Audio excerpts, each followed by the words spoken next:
ዱዓ አላህ ይቀበለው ዘንድ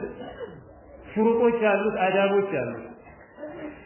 እነዚህ ሽሩጦችና አዳቦች ከተሟሉ አላህ ተባረከ ወተዓላ የባሮቹን ልመና ይቀበላል በል ከፈለጉት እጥፍ ድርብ በሆነ ባላሰቡት ኸይር ነገር ነው የሚያስደስታቸው የልመናቸውን ምላሽ የሚሰጣቸው ከዚያ መካከል ዋነኛው አላህን በብቸኝነት መለመን ነው ادعوني ሌላ በውስጥ የሚገባ በአላህና በአንተ መካከል የምታደርገው አንድም ነገር ሊኖር አይገባም የፈጠረህ አላህ ነው ችግርህን መከራህን ጭንቅህን የሚመለከተው እሱ ብቻ ነው መለመንም ያለብህ አላህን ብቻ ነው ወንጀለኛም ሁን ደካማም ሁን ምንም ሁን የአላህ ባሪያ ነህ ጌታ አላህ ነው ያንተ ደካማነት ያንተ ችግር የሚያሳስበው ከአላህ የበለጠ አንድም የለም ስለዚህ ሙስሊም አላህን ከማወቁ በአላህ ላይ ጥሩ ጥርጣሬ ከመያዙ ዋናው ነገር ምንድነው ችግር ሲያጋጥመው መከራ ሲገጥመው ሲጨነቅ ሲጠበብ መሸሻው አላህ ብቻ ነው ቀልቡ ግራ ቀኝ አይመለከትም ወደ ሰዎች አይንጠለጠልም በል ፍላጎቱን ወደ አላህ ተባረከ ወተዓላ ያደርጋል ጧት ማታ አላህን ይለምናል ይሄ መጀመሪያው ሁለተኛው ደግሞ عدم الاستعجال ነው አይ ዱዓ በሚያደርግበት ጊዜ ሙስሊም መቸኮል የለበትም ነብያችን አለይሂ ሰላቱ ወሰለም በሐዲስ እንዳሉት يستجاب لأحدكم ما لم يستعجل أو ما لم يعجل ለአንዳችሁ ካልተቻኮለ ድረስ አላህ ልመናውን ይቀበለዋል ሰሃቦችም እንዴት ነው መቻኮል ማለት ነው ጠይቋቸው ከዚያም ረሱል አለይሂ ሰላቱ ወሰለም ምናል يقول دعوت فلم يستجب لي لم كن الله تقبلني ይላል ሙስሊም አላህን ሲለምን በዚያ ልመና ውስጥ ምን የተካተተ እምነት አለው ለኔ የሚበጀኝ ነገር አላህ ያውቅልኛል የሚል እምነት መኖር አለበት ስለዚህ ጉዳዩን ለአላህ ሲያቀርብ እርግጠኛ መሆን አለበት አላህ ያንን ዱዓውን እንደሚያረጋግጥለት የለመነውን ነገር እንደሚፈጽምለት ነገር ግን ያ የሚረጋገጠው ሰዎች በፈለጉት ሰዎች ባሰቡበት ጊዜ አይደለም በል አላህ በፈለገው ላሸክ ዱዓ ያበዛ የአላህን ጥበብ ያስተዋልና ያስተነተነ ሰው እሱ በፈለገበት ሳይሆን አላህ በፈለገበት ጊዜ የዱዓው ምላሽ መምጣቱ ምን ያክል ጥቅም እንዳለው ያስተውላል ላኪን ሰዎች ስንፈጠር አፈጣጠራችን በጣም ተኳላን ኸይር ነገርን ስንፈልግ ወዲያው መሆን አለበት ብለን እናስባለን ወላኪን ሙስሊም በሚችለው አቅሙ ራሱ ሊታገላት ይገባል የአላህ እርዳታ ሲመጣ ምላሹ እስከሚመጣለት ድረስ በኸይር ስራ ላይ መቆየት አላህን ችክ ብሎ ሳይላቀቅ መለመን አለበት وكذلك ዱዓ ሲደረግ ንቁ በሆነ የሚናገረው ንግግር በሚያስተውልና ኢስቲድዓር በሚያደርግ ቀልብ መሆን አለበት ዝም ብሎ እንደ ግጥም የተገጠሙ ዱዓዎችን ሐፍዞ ብቻ በመላሱ ማለት ቀልቡ የሞተና የዘነጋ ከመሆኑ ጋር እንዲህ አይነቱ ዱዓ ተቀባይነት አያገኝም ነብያችን አለይሂ ሰላቱ ወሰለም በሐዲስ እንዳሉት ادعوا الله وانتم موقنون بالاجابه واعلموا ان الله لا يستجيب عن قلب غافل الله الله ان تسلمኑ እንደሚቀበላችሁ እርግጠኛ ሆናችሁ ለምኑ አይ አላህ ሁሉም ነገር በእጁ ነው የሰማይ የምድር ቁልፎች መጋዘኖች በአጠቃላይ በቁጥጥሩ ስር ናቸው የፈለገውን ይሰጣል የፈለገውን ይከለክላል አንድ ባሪያ ይሄንን እምነት በቀልቡ ይዞ በእውነተኝነት አላህን ከለመነ ልመናዬን ይመልስልኛል አያሳፍረኝም የሚል እርግጠኝነት በቀልቡ ሊኖር ይገባል ከዚያ ባለፈ ደግሞ አላህ ዝንጉና ችልተኛ ከሆነ ልብ እንደማይቀበል እወቋል ስለዚህ ሙስሊም ዱዓ ሲያደርግ መቼም የተቸገረ ሰው ነው የሚለምነው ችግረኛ ከመሆኑ ጋር ዝንጉ ከሆነ ይሄ ሰው ምን ይባላል ጉዳይ ያለው ከመሆኑ ጋር ዝንጉ ከሆነ ምን ይባላል በል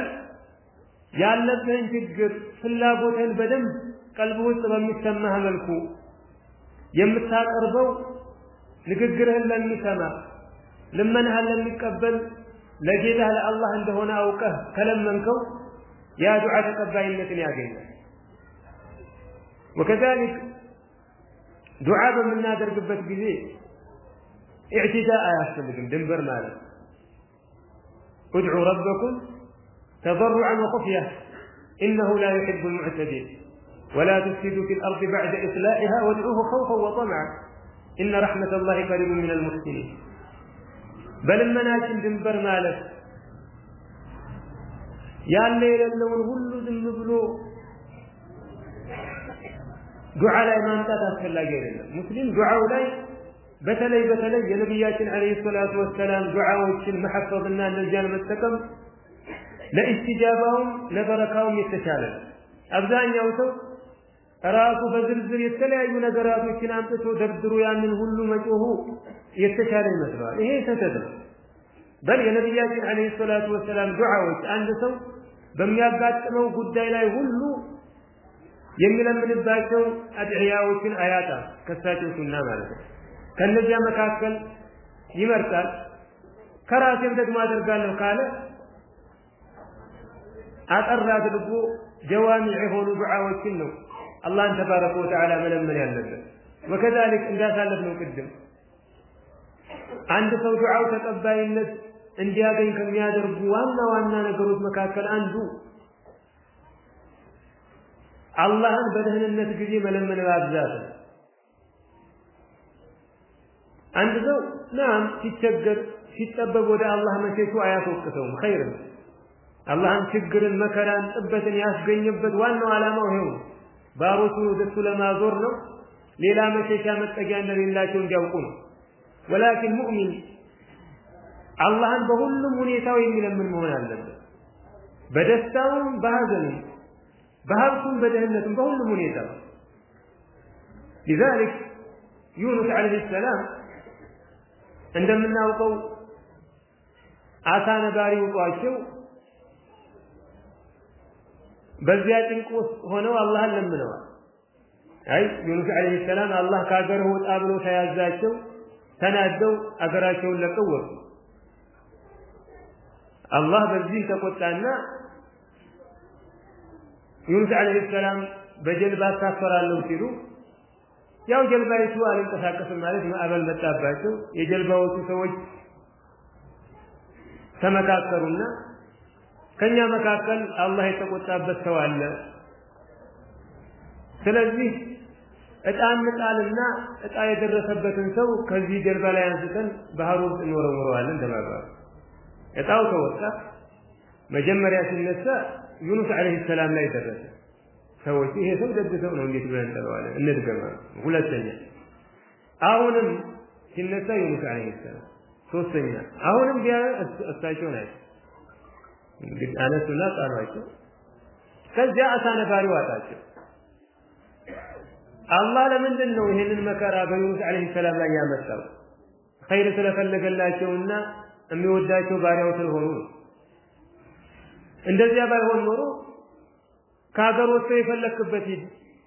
የውመል ቂያማ እንገናኛለን ማለት ይችላል አላህ። ወላኪን የሚወዳቸውን ባሮቹን አላህ ተባረከ ወተዓላ እንዳይጠፉበት መከራ እንዳያጋጥማቸው የአኺራ ክስረት እንዳይነካቸው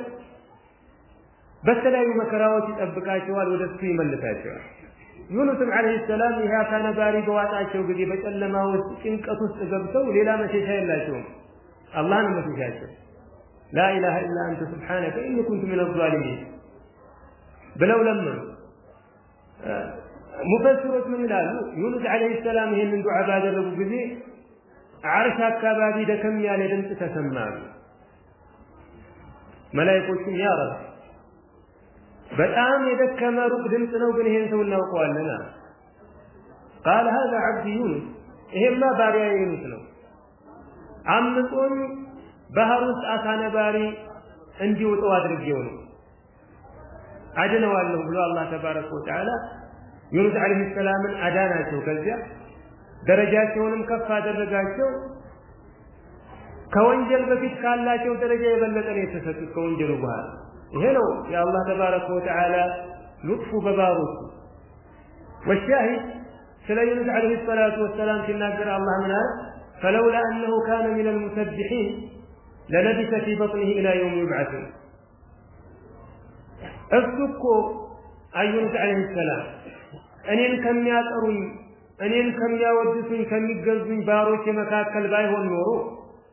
توجس كم يكسكسوا بلقان درس بأسان باريو هودي قوي نبران يونس عليه السلام دعاء سنينة ياغنيون من دنو بدن النبي بيالشو الله هل بيجي سلام يلمنوا سلام ياطروا سلام يودسوا فلا جدها ሆኖ ፊትለፊቱ ስለሚቀርቡ ነው ሙስሊምም ሁኔታው እንዲህ ነው መሆን ያለበት በሁሉም ሁኔታው በየሁሉም ቀን አላህን መለመን ያለበት ጉዳዩን ለአላህ ማቅረብ አለበት እንዲህ ከሆነ ላከ አላህ የዱንያንም ኸይር ይሰጠዋል አኺራ ከሚጠራቀምለት አጅር ከሱ ላይ ከሚወገድለት መጥፎ ነገር ረሱል አለይሂ ሰላቱ ወሰለም በሐዲስ እንዳሉት አንድ ሙስሊም ዱዓ ያደርግም ከሶስት አንድ ነገራቶችን ቢያገኝ እንጂ አንድ ያ የለመነበት ጉዳይ ይሳካለታል አላህ ተባረከ ወተዓላ ያረጋግጥለታል ወይም ደግሞ አምሳያውን ከክፉ ነገር ያስወግድለታል አንድ ሰው የሆነ ሙሲባ የሆነ መከራ ሊወርድበት ተቃርቧል እሱ ሌላ ሐጃ ኑሮት አላህን ይለምናል አላህ በዚህ ዱዓው የተነሳ ያንን ትልቅ መከራ ያስወግድለታል ይመለስለታል ወይም ደግሞ አጠራቅሞ በአኺራ ደረጃው ከፍ እንዲል ያደርግለታል ይሄንን በሰሙ ጊዜ ሱሐቦች ነው ያሉ ኢዘን ንክቱ ያ ረሱላህ እንግዲያው ዱዓና አብዛሃ አሏቸው ረሱል አለይሂ ሰላቱ ወሰላም ነው አላሁ አክበር ወአብየር አላህ ዘንድ ያለው ብዙ ነው አብሽሩ ለምኑ ለመናችሁን አብዱ ሙስሊም በሁሉም ሁኔታው አላህን የሚለምን የሚማጸን ጉዳዩን ሁሉ ለሱ የሚያቀርብ መሆን አለበት ይሄ ከሆነ በዱንያም የሚፈልጋቸው ጉዳዮች ይፈጸሙለታል ወከዛሊክ ወደ አላህ የሚቃረብበትን የዒባዳን ጥስና የሚያገኝበትን መንገድ ይከፈትለታል ያገኝበታል የአኺራው ደግሞ አጅር በጀነት የሚያገኘውን ደረጃ ከሁሉም የበለጠ ነውና ሙስሊም በዱዓ ላይ መበራታት አለበት